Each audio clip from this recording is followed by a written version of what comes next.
Ukraine crisis affect Taiwan? Well, today I speak with Dan Blumenthal, the author of The China Nightmare and a senior fellow at the American Enterprise Institute, a prominent think tank in Washington, D.C.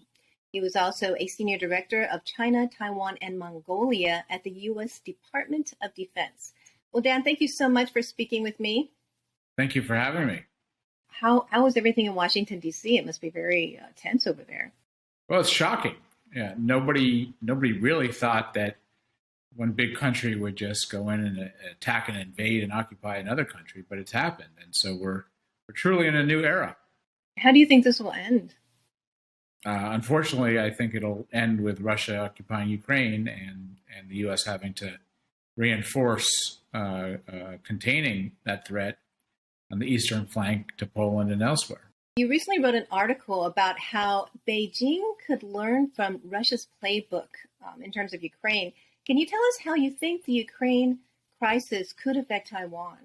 Yes, I think China has options to threaten mass uses of force and to coerce Taiwan, but more importantly, to intimidate the United States into thinking that defending Taiwan would cause a very big and protracted war. And in so doing, they would try to make political demands of Washington to put pressure on Taipei to accept China's policy on Taiwan. I think China is watching very carefully to see how the United States and NATO respond to this aggression. So how do you think the U.S.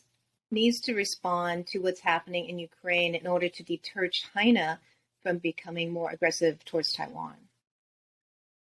Well, I mean, there are many things that we haven't done right for many years, so it's a bit late. But I think sanctions, very crippling sanctions that punish the Russian economy badly, and keeping the allies on board with those sanctions, as well as accelerated lethal aid to the Ukrainian military, the training of the Ukrainian military, the continued advisory troops inside the Ukraine, as well as reinforcing the flanks of NATO, all of which is happening, although the crippling economic sanctions are fairly slow to be rolled out. Well, in your article, you mentioned that the U.S. should have a stronger military presence in Taiwan to deter China. Do you think that will be happening with the Biden administration? Well, I actually said it should train a small force to be ready to go into Taiwan at the first sign of a crisis, which would just be the acceleration of existing programs that the United States already has. But my point was, if we're going to be able to influence events in a crisis and maintain Taiwan's political will, help shore up its ability to communicate, very importantly, as we see with the Ukraine crisis, communicate with its population, with the rest of the world, I think we're going to need to have people in Taiwan fairly quickly. If China were to attack Taiwan, what do you think the U.S. would do?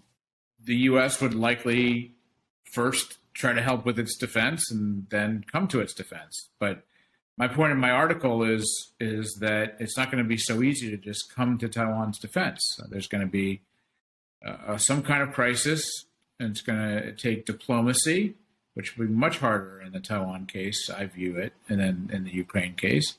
There's going to be immense needs for coordination between the United States and Taiwan, and the United States and Taiwan, and whatever coalition decides to join in. So I argue in that article in Foreign Policy that we need to be doing things now to prepare for not just a military crisis, but a diplomatic military crisis. You also said that Taiwan doesn't have a NATO, and there's no real security guarantees for Taiwan. So what do you think other countries should be doing to help deter a Chinese attack on Taiwan? Well, I mean, very few other countries are going to do anything unless the United States convinces them that it's necessary to do so. So Japan obviously is changing its policy somewhat, and Japan has to, for the United States to succeed, Japan has to, at the very least, provide use of its bases. Hopefully it'll do more than that in terms of military commitments. Australia talks about the same sort of thing, but the United States needs to be much more proactive in building a coalition and explaining to this coalition why it's necessary to resist aggression in the Taiwan Strait. Russia and China recently signed a long-term agreement, so this greater show of solidarity is pretty threatening. What kind of impact do you think it might have on Taiwan? Well, I mean, the key question is Russia going to support China if it takes aggressive action on Taiwan? And I guess we're leaning towards the answer, which is yes. And so that is troubling. On the other hand, I would say China has been much more cautious in practice on supporting Russia. So, it certainly will help Russia in terms of importing more goods from Russia during a time of sanctions.